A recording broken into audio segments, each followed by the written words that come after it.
Long ago, stories of giant beings called Nephilim filled the earth. From the tall mountains to hidden valleys, cities built by these giants wait to be discovered. What if these giants, said to be the children of heavenly beings and humans, left behind hidden structures? The signs are strong. The size and shape of these structures challenge what we think we know about ancient people. Join us as we travel back in time to explore ancient cities made by the Nephilim. Learn about their stories, their builders, and the secrets they hold. These cities were more than just places to live. They showed strength and power. What mysteries are buried in these old stones? Are the legends true? Can we understand our past to better know our future? Get ready for an exciting journey into the heart of ancient history. Before we move on, make sure to subscribe to our channel for more documentaries like this and to stay updated on our upcoming documentary. Notable ancient cities and structures associated with the Nephilim. 1. Bashan and the Kingdom of Og. If we're talking about the ancient world's most mysterious figures, the Nephilim, then we've got to talk about Bashan and the kingdom ruled by Og. This place is legendary, literally. Bashan is this ancient territory in what's now the Golan Heights, and back in biblical times, it was ruled by King Og, who's one of the last figures directly connected to the Nephilim. And when I say connected, I mean the dude was a giant among giants. The Bible describes Og as the king of the Rephaim, which is often translated as the giants, and his bed alone was said to be over 13 feet long. That's bigger than a lot of modern-day rooms. Now, who is Og really? Well, he's known as one of the last of the Nephilim-linked giants, and in Deuteronomy, Moses and the Israelites supposedly went up against him in battle. Think about that. A legendary showdown between Moses' forces and an ancient giant king with a whole kingdom at his command. This wasn't just some small skirmish. This was like humanity versus something ancient and otherworldly. The fact that Og is mentioned by name, with his bed dimensions and title as King of Bashan, gives us this rare glimpse into how powerful and physically imposing these figures must have been. But here's where it gets even crazier. In the heart of Bashan, we've got this mysterious structure called Rum El-Hiri.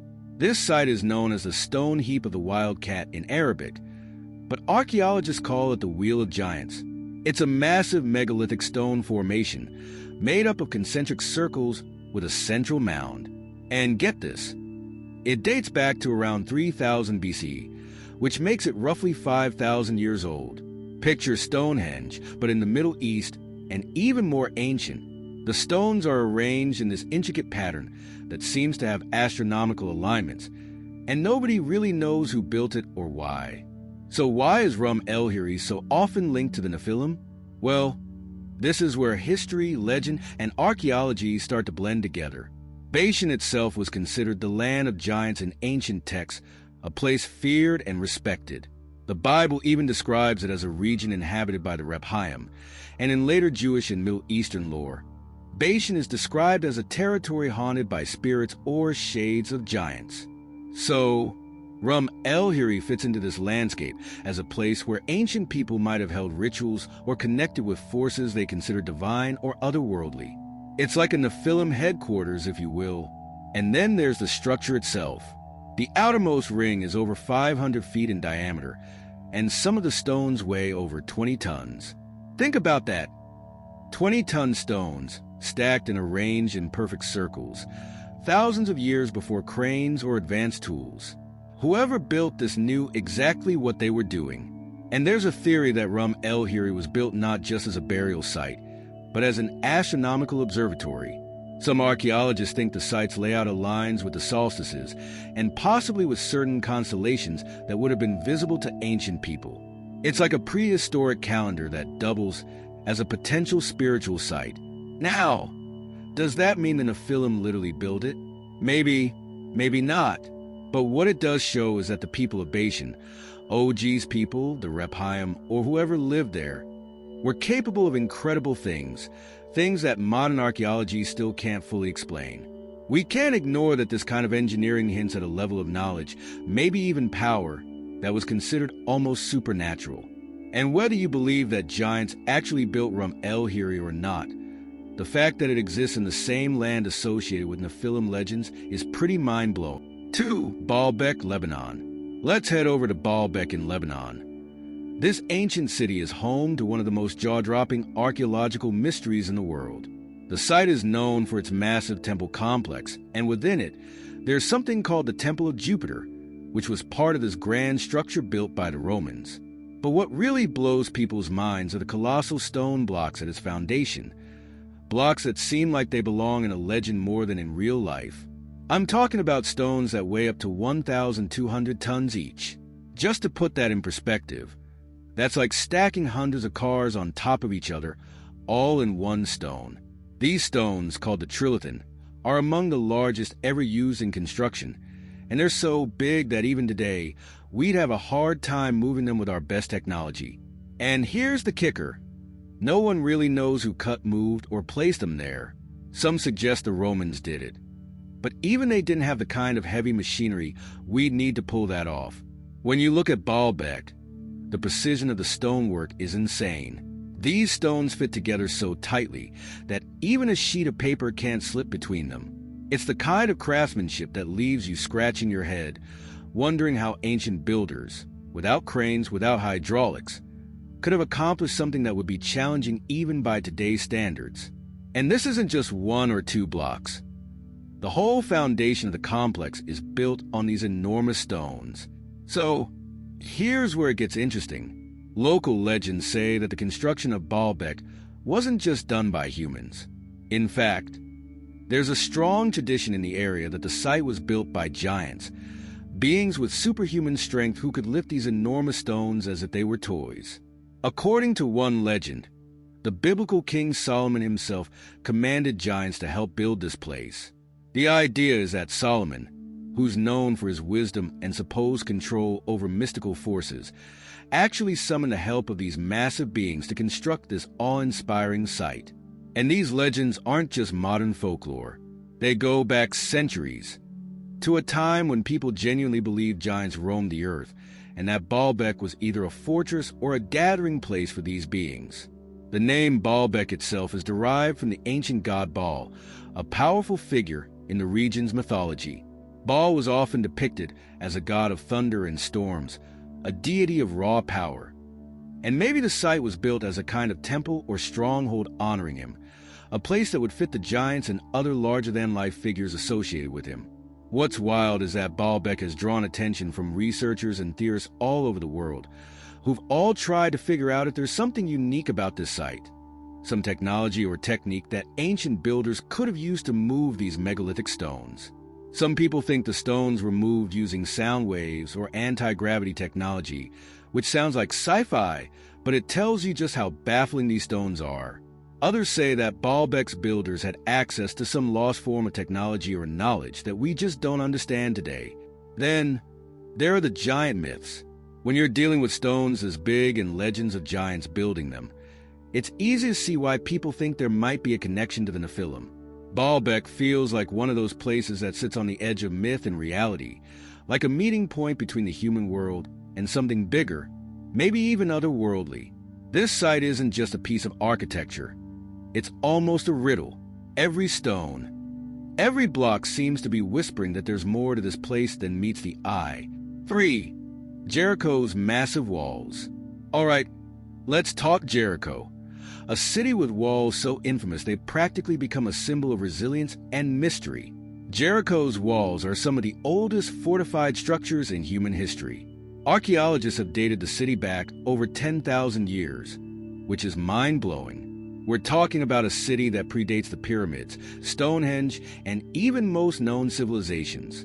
What's incredible is that Jericho's walls weren't just walls. They were massive, intimidating fortifications that would have been nearly impossible for an enemy to breach. But here's the kicker. There are legends and stories that say these walls weren't just built by humans, but possibly with the help of giants. Let's look at what the archaeological digs have revealed. The walls of Jericho were unlike anything else at the time, reaching up to 20 feet high with a thickness that makes you wonder just who or what they were trying to keep out. And we're not just talking about one wall. Jericho had layers of defenses, a huge stone wall backed by an earthen rampart designed to make it nearly impossible to scale. It's like a fortress meant to withstand anything. But when archaeologists first uncovered these ancient walls, they were baffled by the level of engineering involved. I mean, this was thousands of years before modern machinery. Yet here they were, building structures that would challenge our best today. How did they do it? That's where things get interesting. Some of the earliest accounts we have say that Jericho's walls were the work of giants. Yeah, giants. Now, this isn't just fringe theory stuff. Ancient texts and oral traditions passed down through generations claim that Jericho and other cities of the ancient Near East had the help of these larger-than-life beings. In the Bible, specifically in Numbers 13:33, there's mention of giant clans like the Anakim, who were described as massive, fearsome warriors who roamed the land. There are stories of spies sent to scout Jericho and other regions who came back terrified, claiming the land was full of giants who made them feel like grasshoppers. Think about that. To them, these beings weren't myths. They were real, physical presences with power beyond human capacity. And Jericho's walls weren't just any walls. They were part of an almost legendary defense. There are accounts that these giants, or at least beings with superhuman abilities, were enlisted or used to help construct these monstrous defenses. Some scholars suggest the Anakim or the Nephilim, those ancient beings we discussed earlier, may have been involved. These weren't just walls to keep out humans. They were barriers built to withstand massive forces, maybe even supernatural ones. When you walk those ruins today, you can feel that intention, like the stones are still holding back something ancient and powerful. Archaeologists have also uncovered evidence of massive destruction at Jericho, which lines up with the biblical account of the city's fall. According to the story, the Israelites circled the city, and on the seventh day, with a shout, the walls came crumbling down. Now, whether or not you take the biblical account literally, something big happened there. There's evidence of a fiery collapse, which has led some experts to think there was an earthquake or some massive seismic event that took those walls down. But here's where it gets wild. If we buy into the legends, then maybe these giants, the supposed builders or defenders of Jericho, had somehow lost their protection over the city. Or maybe the city fell because the giants themselves had abandoned it. Even in local lore around Jericho, you'll find stories of a race of giant beings who once lived in the area, who could wield stone and earth-like tools. These legends aren't just confined to Jericho either. They span across different cultures and regions. The Canaanites, the Philistines, and other neighboring cultures all had their own myths and stories about these giant beings who roamed the land and left massive structures in their wake. Jericho's walls, in this sense, are more than just a marvel of ancient engineering. They're a testament to the influence and fearsome presence these giants had in the minds of ancient peoples. The mystery of giant construction. Let's take a look at one of the most fascinating aspects of the Nephilim mythos, the architectural marvels that are linked to these legendary giants. When we think about the Nephilim, we're not just talking about colossal beings. We're talking about a civilization, or at least a culture, capable of constructing some of the most impressive structures known to humanity. But what makes these sites so remarkable? What challenges did ancient builders face when constructing these architectural wonders? Let's unpack this. First off, you can't talk about Nephilim architecture without mentioning the sheer scale of these sites. We're talking about structures that, to this day, baffle engineers and historians alike. Take, for instance, the ancient site of Balck in Lebanon. The Temple of Jupiter there features stone blocks that weigh upwards of 800 tons. That's heavier than some commercial aircraft. Imagine the logistics of moving and placing these monoliths thousands of years ago. What kind of technology did they possess? Or was it something else entirely? Perhaps the influence of these giant beings that allowed them to manipulate the earth and stones in ways we can barely comprehend today. Now, when you get up close to these sites, the architectural features tell a story of incredible ingenuity. The precision with which these massive stones were cut and fit together is astounding. There are no gaps, no spaces, just a seamless integration of stone that has withstood the test of time. Some theorists argue that this level of craftsmanship indicates a knowledge of engineering that was far advanced for its time. So, the big question is, did the Nephilim contribute to this knowledge, or were they merely symbolic figures in the legends of skilled builders? It's a tantalizing thought. Let's also look at another incredible sight, the Giza Pyramids in Egypt. Although they are often associated with the ancient Egyptians, the scale and precision of the construction have led to speculation about otherworldly influences. Could the giants have played a role in guiding or inspiring this architectural achievement? The Great Pyramid alone is composed of approximately 2.3 million blocks of stone, some weighing over 15 tons each. How did they transport and place these massive blocks with such accuracy? The theories range from advanced machinery to sheer human ingenuity, and each angle raises new questions about the nature of these ancient builders. Now, let's talk engineering challenges. Building on such a grand scale isn't just about moving stones. It's also about understanding the geography and environment. Take the Stonehenge Monument in England. The builders had to transport massive stones from as far as 200 miles away. Think about that for a second. Without modern machinery, they managed to move these giant stones across treacherous terrain. What kind of community effort was required to accomplish this? What tools did they have at their disposal? These questions show us that the people behind these constructions were not just laborers. They were architects, engineers, and visionaries. And let's not forget about the massive structures in the Americas, like the city of Teotihuacan in Mexico. The Pyramid of the Sun is another example of monumental architecture that raises eyebrows. It's not only the size, but also the orientation, aligned with astronomical events, that hints at a sophisticated understanding of both engineering and the cosmos. What if the Nephilim mythos was not just a tale of giants, but a narrative reflecting the skills and knowledge of ancient cultures? The preservation of these structures is another aspect to consider. Many of the sites attributed to the Nephilim have endured thousands of years of natural disasters and human activity. This raises a question. Were they built to last? Did the builders incorporate specific techniques or materials that we've lost knowledge of? Or perhaps the giants themselves had a hand in creating structures that were beyond the grasp of ordinary humans at the time? What kind of tools they might use? Most of us have a pretty clear image of how things work today. Cranes, power tools, and all that jazz. But back then, they were working with nothing more than simple machines and sheer manpower. Think about it. Levers, pulleys, ramps, these were the building blocks of ancient engineering. With a lever, you could lift a massive stone with minimal effort, but only if you knew how to position it correctly. And then there's the concept of pulleys.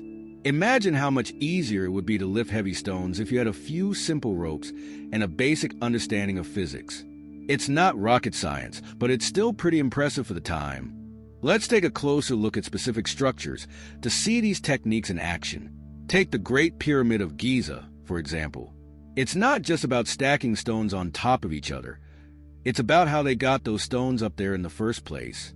Some researchers believe they may have used a system of ramps, possibly straight, zigzag, or even circular, to move the stones into place as the pyramid rose. The ramps would have allowed workers to haul the stones up without having to lift them vertically, which would have been nearly impossible with the tools available at the time. But here's where it gets even more interesting. Recent studies have suggested that some of these ramps may have been built right into the pyramid itself. Imagine a kind of spiral ramp that was part of the structure.